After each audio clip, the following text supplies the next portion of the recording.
Friends कैसे हैं? आशा करता हूँ बहुत ही अच्छे होंगे और आप लोगों को मालूम है कि एसएससी जीडी का जो है क्लास स्टार्ट हो चुका है। जो भी मेरे दोस्त जो है डेली क्लास नहीं कर रहे हैं उनको मैं बता दूं कि क्लास जो है आप लोगों को डेली चल रहा है शाम को 6 बजे और सुबह को 6 बजे, ठीक है?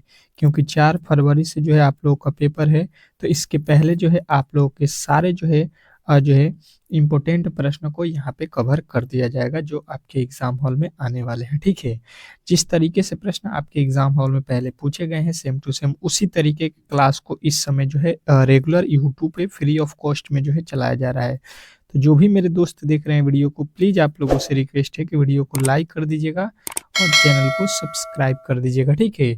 नए पे जो भी मेरे दोस्त जो है चैनल पे जुड़ रहे हैं, नए जो है आ रहे हैं, प्लीज़ जो है वीडियो को लाइक करना ना भूलिएगा, ठीक है? क्योंकि डेली जो है क्लास ऐसा ही आप लोगों को चलता रहेगा। तो चलिए हम लोग पहले जो है पहले प्रश्न की ओर चलते हैं और फटाफट से जो है प्रश्न को उत्तर देना है सभी लोगों को, जो भी मेरे दोस्त देख रहे हैं, ठीक है? आप लोगों को हर एक प्रश्न के लिए 10 सेकंड का समय दूँगा और उतने में जो है आप लोगों को प्रश्नों को कर लेना है। उसके बाद से सेम टू सेम मैं प्रश्नों को सॉल्व करूँगा और आपको देख लेना है कि क्या आपने जो बनाया था वो सेम आपका आंसर मिल रहा है, नहीं। समझ लीजिए ये टेस्ट भी आप लोगों का हो जाएगा और आप बेहतरीन तरीके से शॉर्ट ट्रिक से प्रश्नों को सीख भी जाइएगा। चलिएगा। तो 10 सेकंड जो है आप लोगों के समाप्त हो चुका है पहले प्रश्न के कि नीचे दिए गए विकल्पों में से संबंधित संख्या को चुनिए। प्रश्न में बोला गया है कि नीचे दिए गए विकल्पों में से जो है संबंधित संख्या को चुनना है और ये एनालॉजी का प्रश्न होता है, ठीक है? और इस तरीके का प्रश्न आपके एग्जाम हॉल में हर एक शिफ्ट में एक प्रश्न देखने को मिलता है। जो भी मेरे दोस्त दिए होंगे पेपर उनको बेहतरीन तरीके से मालूम है। मतलब पहले का संबंध जो है यहाँ पे दूसरे वाले से बता रहा है, तो आप लोगों को तीसरा का संबंध यहाँ पे बता देना है। अब देखते हैं कौन-कौन मेरे दोस्त जो है इस प्रश्न का सही उत्तर बताए हैं। बहुत ही ईज़ी प्रश्न था, थोड़ा-सा आप लोगों को लॉजिक पढ़ करना था कि ये भाई साहब 6 उठा लीजिए और 6 से हमको 34 पे जाना है, तो अगर 6 का वर्ग कर देते हैं तो कितना हो जाएगा? 6 का 36, ठीक है? परंतु लिखा हुआ है 34, मतलब इसमें से -2 कम कर देंगे तो ये हो जाएगा आपका 34, ठीक है? अब देखिए यहाँ पे लिखा है 9, अब 9 ले लीजिए और 9 का स्क्वायर कर दीजिए, कितना होता है? 9 नवा 81 होता है और 81 में से अगर हम 2 को माइनस कर देते हैं तो ये कितना होता है? 81 में से 2 जाएगा आपका 69 हो जाएगा, ठीक है? और 69 आपके ऑप्शन नंबर ए में दिया गया है, तो ए जो है इस प्रश्न का 100% सही उत्तर हो जाएगा। इसमें किसी तरीके के जो है डाउट नहीं होना चाहिए, ठीक है? नेक्स्ट प्रश्न की ओर चलेंगे और अगला प्रश्न आप लोगों के सामने जो है आ चुका है, ठीक है? इस प्रश्न का जवाब सभी लोगों को देना है, बहुत ही इम्पोर्टेंट प्रश्न है। क्या कह रहा है आपका अगला प्रश्न, समझने की कोशिश करेंगे। दूसरा प्रश्न कह रहा है कि नीचे दिए गए श्रृंखला श्रेणी में प्रश्नवाचक चिन्ह के जो है स्थान पर कौन सी संख्या आएगी? चलेगा।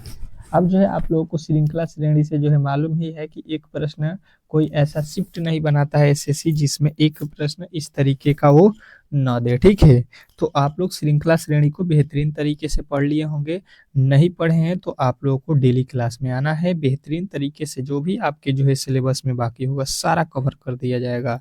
नीचे दिए गए श्रृंखला श्रेणी में जो है प्रश्नवाचक चिन्ह के स्थान पे बताना है। जैसे यहाँ पे ये एक श्रृंखला लिखा है 3 से 3 और 6, 6, 12, इसके बाद क्या होगा? यहाँ पे देखिए ए, जेड, बी, वाई, सी और यहाँ पे क्या होगा, ठीक है? एक श्रृंखला जो है एबीसीडी का दिया गया है, एक श्रृंखला जो है आपके संख्या से दिया गया है, ठीक है? तो अब जो है इस श्रृंखला का अगला पद क्या होगा? बहुत ही ईज़ी प्रश्न है। अगर आप देखिएगा तो 3 से 3 ही लिखा है, ठीक है? 6 से 6 ही लिखा है और यहाँ पे देखिएगा तो 12 से 12 आप लोग कहिएगा कि लिख देंगे, क्योंकि पहले का जो है सेम टू सेम दूसरा में लिखा है, फिर यहाँ पे पहले का जो है सेम दूसरा में लिखा है, तो हम लोग इसका भी सेम 12 यहाँ पे उतार देंगे। ये तो कोई भी कर सकता है, इसमें तो किसी तरीके का जो है डाउट नहीं हुआ होगा।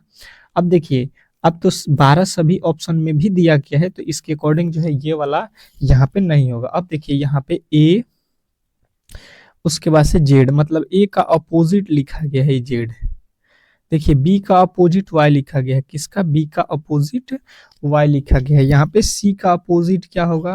तो सी का अपोजिट जो है आप लोगों को बेहतरीन तरीके से मालूम है क्या होता है। तो जो भी मेरे दोस्त याद नहीं किए हैं याद रख लीजिएगा, जितने भी आपके वर्ड हैं ABCD के, सबके अपोजिट याद होना चाहिए, तो जाके आप लोग जल्द से जल्द प्रश्नों का उत्तर निकाल सकते हैं। तो आप लोगों को ऑप्शन नंबर सी में जो है आपका उत्तर दिया गया था। आशा करता हूँ कि ये प्रश्न आपको बेहतरीन जो है तरीके से समझ में आ गया होगा।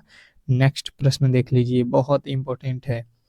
कह रहा है कि नीचे दिए गए श्रृंखला श्रेणी में दिए गए विकल्पों में से जो है विषम शब्द की पहचान करना है। ठीक है, मतलब यहाँ पे 3 एक जैसे हैं, ठीक है, और एक अलग है। अलग जो है एक अलग है, अलग वाले का ही पहचान करना है, वही विषम हो जाएगा। चलिएगा बताने की कोशिश करेंगे सभी लोग कि इसमें जो है अलग कौन है। 10 सेकंड का समय है, थोड़ा सा दिमाग लगाइएगा तो आप लोग इजीली बना सकते हैं। इसमें किसी तरीके का जो है डाउट नहीं होना चाहिए। ठीक है, ऑप्शन में देख लीजिए, NTPC लिखा गया है पहले, फिर लिखा है CRPF, फिर लिखा है BHEL, उसके बाद से लिखा है यहाँ पे SAIL। अब चलिएगा, इसमें आप लोगों को विषम जब ढूंढना है तो बेहतरीन तरीके से आपको जो है यहाँ पे समझ में आ गया होगा कि भाई साहब जो NTPC और BHEL और यहाँ पे क्या SAIL है, ये क्या है, ये है आप लोगों के नवरत्न कंपनियां। ठीक है, क्या है ये, नवरत्न कंपनियां। जबकि यहाँ पे जो CRPF देखा गया है, ये केंद्रीय जो है केंद्रीय सरकार की जो है ये सुरक्षा बल है। ठीक है, ठीक है, तो यहाँ पे जो है हम लोग देख रहे हैं कि अलग जो है हम लोगों को यहाँ पे ऑप्शन नंबर बी मिल रहा है, तो बी के साथ हम लोग जाएंगे। तो ऑप्शन नंबर बी जितने भी मेरे दोस्त बताए हैं उनका राइट उत्तर है। नेक्स्ट प्रश्न देखिएगा, आप लोगों के सामने आ चुका है। क्या कह रहा है आपका अगला प्रश्न यहाँ पे, किसी निश्चित कूट भाषा में जो है लेगल को जो है यहाँ पे 37 के रूप में लिखा जाता है, उसी कूट भाषा में ईगल को जो है किस रूप में लिखा जाएगा, ये आपको बताना है। चलिएगा बताने की कोशिश करेंगे कि इस प्रश्न का जो है सही उत्तर क्या होने वाला है। प्रश्न बहुत इंपॉर्टेंट है, बहुत ही ज्यादा इंपॉर्टेंट है। इस तरीके के प्रश्न जो है आपके एग्जाम हॉल में बनता है। ठीक है, हर एक शिफ्ट में बनेगा, ऐसा शिफ्ट भी नहीं होगा जिसमें नहीं बनाया जाएगा। तो आप लोग इसको बेहतरीन तरीके से पढ़ लीजिए और बेहतरीन तरीके से करके आ सकते हैं एग्जाम हॉल में बहुत ही कम समय में। जैसे कि यहाँ पे देख लीजिए, LEGAL है। ठीक है, इसको कितना लिखा है, 37 लिखा है। तो एल का कोड कितना होता है, एल होता है 12 पे प्लस, ई कितना पे होता है, ई 5 पे होता है प्लस, जी कितना पे होता है, 7 पे होता है प्लस, ए कितना पे होता है, 1 पे प्लस, एल फिर कितना पे होता है, 12। अगर हम सबको जोड़ देते हैं तो देखिए कितना होता है, 12 और 12 24, 24 और यहाँ पे कितना 12 5 7 5 12 36 और ये एक 37। ठीक है, टोटल वैल्यू प्लेस वैल्यू को रखकर जोड़ने पर कितना मिला हमको, 37। और यहाँ पे भी देखिए इसका 37 ही वैल्यू लिखा गया है। मतलब अब जो है आप लोगों को क्या करना है, इसका कोड वैल्यू रख के जोड़ देना है, EAGLE। ठीक है, यही है। अब इसको क्या कीजिए, सॉल्व कर दीजिए। ई का कोड होता है कितना, 5 प्लस, ए का कोड होता है 1 प्लस, जी का कोड होता है 7 प्लस, एल का कोड कितना होता है 12 प्लस, ई का कोड कितना होता है 5। बराबर में देख लीजिए, सॉल्व कर दीजिए कितना हो जाएगा। तो देखिए यहाँ पे 5 और 5 10 हो गया। ठीक है, 10 और ये 12 जोड़ लीजिए 22, 22 और जो है 1 23, 23 7 30 हो गया। कितना आ रहा है आप लोगों का वैल्यू, 30। तो 30 जो है आप लोगों का राइट उत्तर हो जाएगा, जो कि ऑप्शन नंबर सी में दिया गया है। तो आशा करता हूं कि ये प्रश्न भी आपको जो है बेहतरीन तरीके से समझ में आ गया होगा। और इस तरीके के जब भी प्रश्न आप लोगों से अब पूछे जाएंगे तो इजीली आप लोग सॉल्व कर सकते हैं, इसमें किसी तरीके का जो है डाउट नहीं होना चाहिए। नेक्स्ट प्रश्न की ओर चलेंगे और अगला प्रश्न आप लोगों के सामने आ चुका है। क्या कह रहा है आपका अगला प्रश्न, कि जो है दिए गए विकल्पों में से उस विकल्प का चयन कीजिए जिसमें नीचे दिए गए शब्दों को सार्थक क्रम में व्यवस्थित किया गया है। चलिएगा बताने की कोशिश करेंगे यहाँ पे कि इसको जो है सार्थक क्रम में व्यवस्थित किया गया है। ठीक है, मतलब किस किस जो है ऑप्शन में जो है इसका सार्थक क्रम होगा। आपके पास है पेंट, योजना, जो है फर्निश, बनाना और रहना। ये आप लोगों को सार्थक क्रम में इस पांचों वर्ड को सजाना है। चलिएगा बताने की कोशिश करेंगे सभी लोग कि इस प्रश्न का सही उत्तर क्या होने वाला है। आप लोगों को ऐसा प्रश्न आपके एग्जाम हॉल में दिया जाएगा। तो देखिए सबसे पहले इसमें होता क्या है, तो कहिएगा कि पहले हम लोग योजना बनाते हैं, किसी भी कार्य के लिए योजना बनाते हैं। मतलब ऑप्शन नंबर 2 पहले होगा, 2 के बाद से क्या करते हैं उसका योजना, योजना के बाद बनाते हैं, बोल दिया है हमने। तो 2 के बाद 4 तो उसके बाद ही होगा। ठीक है, तो ए और डी जो है पहले ही कट जाएगा।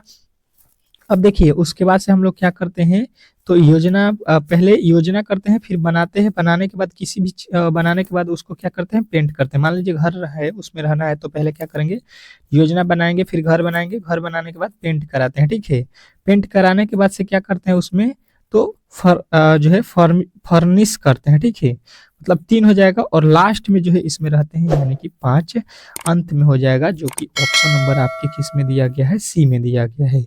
तो सी जो है इस प्रश्न का 100% सही उत्तर हो जाएगा। आशा करता हूँ कि ये प्रश्न भी आपको बेहतरीन जो है तरीके से समझ में आ गया होगा। नेक्स्ट प्रश्न की ओर चलिएगा, और अगला प्रश्न आपके सामने है। क्या कह रहा है आपका अगला प्रश्न, कि निम्नलिखित श्रृंखला श्रेणी के आधार पर पूछे गए प्रश्न का जो है सही उत्तर दीजिए, ठीक है। निम्नलिखित मतलब नीचे जो लिखा गया है, ठीक है, ये वर्ड जो है इसी से आप लोगों को उत्तर ढूंढना है, और कौन सा उत्तर ढूंढना है आपको यहाँ पे मिल जाएगा। कह रहा है कि उपयुक्त श्रेणी में जो है ऐसी कितनी संख्याएं हैं जिनमें से प्रत्येक के ठीक पहले एक विषम संख्या है और ठीक बाद में भी एक विषम संख्या है, ये आपको बताना है। चलिएगा बताने की कोशिश करेंगे सभी लोग कि जो है इस प्रश्न का सही उत्तर क्या होने वाला है। बहुत ही इंपॉर्टेंट प्रश्न है, बहुत ही इंपॉर्टेंट प्रश्न है। ऐसे प्रश्न आपके एग्जाम हॉल में पूछे जाएंगे। देखिएगा क्या कह रहा है कि यहाँ पे कितने ऐसे कितने इसमें जो है प्रत्येक के ठीक पहले एक विषम संख्या और बाद में भी एक विषम संख्या है, ऐसा वर्ड ढूंढना है। ऐसे कितने संख्या है जिसके ठीक पहले जो है विषम और ठीक बाद में भी विषम है, ये आप लोगों को बताना है। तो देखिए यहाँ पे तो ये सम हो गया, ठीक है, ये तो खलास हो गया। यहाँ पे भी आपको 2 सम हो गया, 6 सम हो गया, 5 के पहले सम हो गया, बाद में भी सम हो गया, यहाँ पे भी 2 सम हो गया, यहाँ पे 6 सम हो गया, 8 जो है सम हो गया, ठीक है। अब देखिए यहाँ पे आ जाइए, आपको यहाँ पे दिखाई देगा, सॉरी यहाँ पे तो 8 सम हो गया, यहाँ पे 9 के बाद 5 जो है, यहाँ पे देख लीजिए 5 और 3, 6 को देख रहे हैं, इसके पहले 5 क्या होता है, विषम होता है, 3 बाद में भी विषम होता है, ठीक है। उसके आगे देखिएगा आप लोग, तो ये तो सम हो गया, ये भी सम हो गया। अब देखिएगा यहाँ पे आप लोगों को एक यहाँ पे देखिए 3 और 9 में, 3 और 9 8 के अगर देखिएगा पास, तो 3 क्या होता है पहले विषम और बाद में जो है 9 भी विषम है, ठीक है 8 के। उसी प्रकार यहाँ पे एक देखिएगा, यहाँ पे 5 और जो है 3 क्या है, ये विषम है, ये वाला वर्ड में। इसी प्रकार यहाँ पे भी है, तो टोटल कितने वर्ड मिले हमको, 3 ठो। तो हम बताएंगे यहाँ पे कि टोटल जो है ऐसे 3 वर्ड हैं जिनके पहले सम और बाद में पहले विषम और बाद में भी विषम है, ठीक है। तो आपके ऑप्शन नंबर सी के साथ ये प्रश्न का सही उत्तर जाएगा। नेक्स्ट प्रश्न की ओर चलेंगे, और अगला प्रश्न आपके सामने है। क्या कह रहा है आपका अगला प्रश्न, एनालॉजी का प्रश्न है, बहुत ही इंपॉर्टेंट प्रश्न है। क्या कह रहा है कि नीचे दिए गए विकल्पों में से संबंधित संख्या को चुनिए। ये आपका एसएससी जीडी में पूछा गया प्रश्न है, तो आप लोग इसको इजिली कर सकते हैं। 10 सेकेंड का समय देता हूँ, ये आप लोगों को करना है। कह रहा है दंत काटना, पैर वाट। चलिएगा बताने की कोशिश करेंगे, सभी लोग बताने की कोशिश करेंगे कि इस प्रश्न का जो है सही उत्तर क्या होने वाला है। एनालॉजी का प्रश्न है, दांत का संबंध बोल रहा है काटना से। आपको यहाँ पे हिसाब मिला लेना है, पहले किस तरीके से लिखा है, तो यहाँ पे पैर का संबंध आप लोगों को बता देना है। कमेंट बॉक्स में सभी लोग बता दिए होंगे। देखिए जो पैर दांत होता है, दांत से हम क्या करते हैं, किसी भी चीज को काटते हैं, ठीक है। तो पैर से हम क्या करते हैं, तो कहिएगा उड़ना।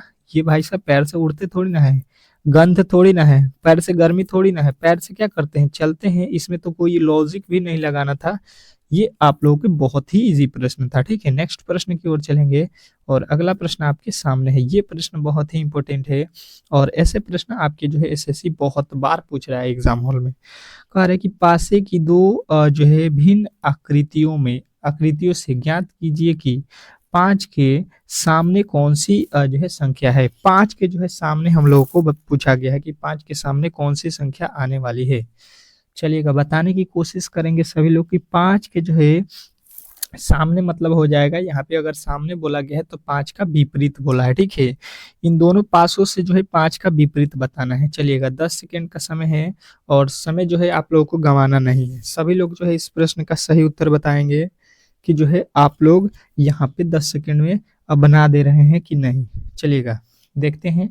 बहुत ही बेहतरीन प्रश्न था, इजीली आप लोगों ने सॉल्व भी कर लिया होगा। पहले देखिए यहाँ पे अच्छे तरीके से समझने की कोशिश करेंगे तो प्रश्न बहुत ही आसान लगने लगेगा। दोनों पासों में कॉमन वैल्यू ढूंढेंगे। कॉमन मतलब समझते हैं इन दोनों पासों में कौन सा ऐसा वैल्यू है जो दोनों में दिखाई दे रहा है, पहले यही हम लोग देखते हैं। तो देखिए यहाँ पे 2 है, यहाँ पे भी 2 है, कॉमन हमको मिल गया, परंतु हुआ यूं कि यहाँ पे 3 है और यहाँ पे भी 3 है। तो अब तो बहुत ही आसान हो गया हम लोगों को, और भी आसान कर दिया क्योंकि यहाँ पे दो दो कॉमन वैल्यू दे दिया। दो दो कॉमन वैल्यू मतलब यहाँ पे ये दोनों कॉमन और यहाँ पे ये दोनों कॉमन वैल्यू हो गया। ठीक है, दोनों कॉमन वैल्यू मिल गया, तो जो बचा हुआ वर्ड है वो बचे हुए वर्ड का क्या है, अपोजिट हो गया। मतलब जो है आप लोग कह सकते हैं 5 का अपोजिट यहाँ पे 6 हो जाएगा। 6 जो है आप लोगों का राइट उत्तर यहाँ पे कहाँ पे है, तो कहिएगा ऑप्शन नंबर 4। ऑप्शन नंबर 4 के साथ हम लोग जाएंगे और ऑप्शन नंबर 4 जो है इस प्रश्न का सही उत्तर है।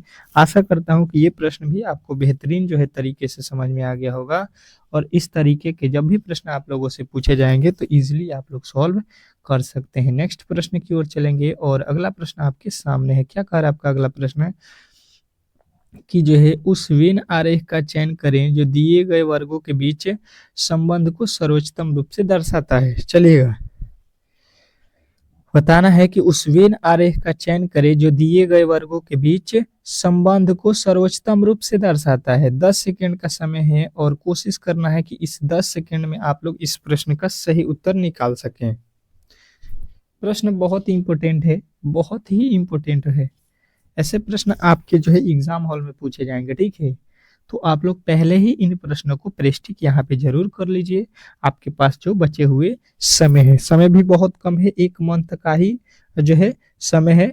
तो आप लोग इसमें आप लोग डेली क्लास कीजिए। मैं कोशिश करूंगा कि 2-3 क्लास लगा दूं एक दिन में, जितना हो सके हमसे। ठीक है, क्या लिखा है, सिलचर, असम, भारत, इसके बीच जो है तीनों शब्दों के बीच जो है वेन डायग्राम बनाना है। एक प्रश्न ऐसा जो है आपके एग्जाम हॉल में पूछे जाएंगे, हर एक शिफ्ट में पूछे जाएंगे। तो देखिए मैंने आप लोगों को पहले भी बताया है कि सिलचर और असम में पहले हम संबंध ढूंढेंगे। तो बोलिएगा कि ये जो सिलचर है ना, सिलचर ये क्या है, असम में पड़ता है। ठीक है, असम में जो है सिलचर एक जगह है, आप कह सकते हैं जिला है, ये पड़ता है। फिर भारत देखेंगे तो असम क्या है, भारत के अंदर है, और भारत के असम के अंदर सिलचर है। सिलचर जो है कहाँ पड़ता है, भारत में ही पड़ता है। यानी कि जो है जब इसका हम लोग वेन डायग्राम बनाने जाएंगे तो पहले बनाएंगे भारत, और भारत के अंदर बनाएंगे असम, और असम के अंदर बनाएंगे सिलचर। इस तरीके का जो है इसका वेन डायग्राम बनेगा, जो कि ऑप्शन नंबर सी में दिया गया है। तो सी जो है इस प्रश्न का 100% सही उत्तर हो जाएगा। आशा करता हूं कि ये प्रश्न भी आपको जो है बेहतरीन जो है तरीके से समझ में आ गया होगा, और इस तरीके के जब भी प्रश्न आप लोगों से पूछे जाएंगे तो इजीली आप लोग सॉल्व कर सकते हैं। नेक्स्ट प्रश्न की ओर चलिएगा और अगला प्रश्न आपके सामने है। क्या कह रहा है आपका अगला प्रश्न है, मोहन पूरब की ओर 15 मीटर चलता है, फिर जो है दाएं मुड़ता है और 20 मीटर चलता है। फिर वह दाईं ओर मुड़ता है और 15 मीटर चलता है। अब मोहन अपने शुरुआती बिंदु से किस दिशा की ओर है। चलिएगा, बताने की कोशिश करेंगे यहाँ पे कि मोहन पूरब की ओर जो है 15 किलोमीटर चलता है और फिर दाएं मुड़ता है, 20 किलोमीटर चलता है। फिर वह जो है दाएं मुड़ता है और 15 किलोमीटर चलता है। तो वह जो है अपने शुरुआती बिंदु से किस दिशा में है। ठीक है, दिशा आप लोग को बताना है, और इस तरीके के प्रश्न तो 100% ही आपके एग्जाम हॉल में पूछे जाएंगे। ठीक है, जो है दिशा से रिलेटेड प्रश्न आपके एग्जाम हॉल में पूछे ही जाते हैं। चलिएगा, देखिएगा इसको हम लोग किस प्रकार इजीली सॉल्व कर सकते हैं। बहुत ही इजी प्रश्न था, थोड़ा सा दिमाग लगाना था कि मोहन जो है पूरब की ओर 15 किलोमीटर चलता है। पहले जो है दिशा में समझा दूं, ऊपर होता है उत्तर, नीचे होता है दक्षिण, ये होता है पूरब, और ये आपका पश्चिम दिशा है। ठीक है, ये बोला है पूरब दिशा में 15 किलोमीटर जाना है। ठीक है, मान लीजिए यहाँ पे हम खड़े हैं तो पूरब दिशा इधर जाएंगे 15 किलोमीटर। अब कह रहा है कि फिर दाहिना तरफ मुड़ जाते हैं। दाहिना इसका कौन सा हिस्सा होगा, नीचे की तरफ आएंगे तो मुड़ जाएंगे। कितना दूर जाएंगे, 20 किलोमीटर चल गया। ठीक है, यहाँ से मान लीजिए 20 किलोमीटर हम लोगों ने नीचे आ गए। फिर वह दाईं ओर मुड़ा और 15 किलोमीटर चला। फिर जो है आपको दाहिना तरफ मुड़ा है, तो यहाँ से दाहिना तरफ आपका ये वाला हो गया। ठीक है, अब जो है आपने कितना चला, 15 किलोमीटर फिर चल दिया। तो अब बोल रहा है कि अब मोहन जो है अपनी शुरुआती बिंदु से किस दिशा में, देखिए आपने यहाँ से स्टार्ट किया था चलना और इधर जो है आप अभी हैं, इधर की तरफ अभी हैं आप, इधर यहाँ पे हैं, तो ये कौन सा दिशा है, यहाँ से आप देखिएगा तो ये कौन सा दिशा है, यहाँ से देख लीजिए नीचे कौन सा दिशा पड़ रहा है, दक्षिण दिशा पड़ रहा है, यानी ऑप्शन नंबर सी। सी के साथ जो है आप लोगों को जाना था, और सी यदि आपने बताया है तो आपने 100% सही उत्तर बताया है। ठीक है, आज का ये क्लास आप लोगों को कैसा लगा जरूर कमेंट बॉक्स में बताइएगा, और बहुत ही जल्द आपके लिए हम लेकर आ रहे हैं जीके प्लस जो है आपके रीजनिंग का क्लास एक होगा, और सुबह में जो है मैथ और जो है आपके किसका, तो कहिएगा हिंदी का क्लास होगा। ठीक है, ये जो है क्लास आपके रामबाण क्लास होंगे। तो मिलते हैं नेक्स्ट वीडियो में, तब तक के लिए जो है धन्यवाद।